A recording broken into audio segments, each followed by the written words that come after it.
संकल्प क्रियार्थ कर्मणि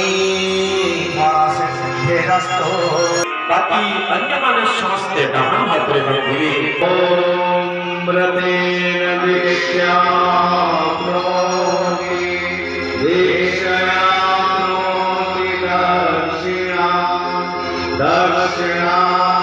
श्रद्धामामोति श्रद्धया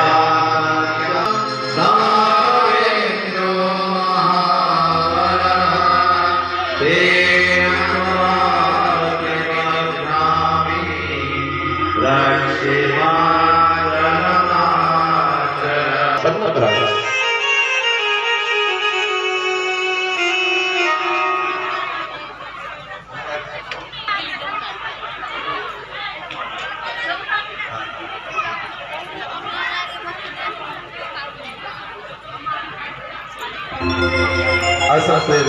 पूजा द्रव्य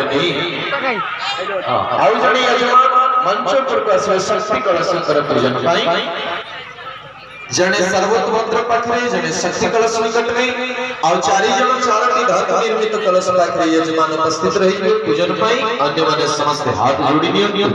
आसन देव कलश भगवान कर भाव बिंदु पूजन करवा संत उड़वड़ी सहित कलश भगवान कर पूजन बोलो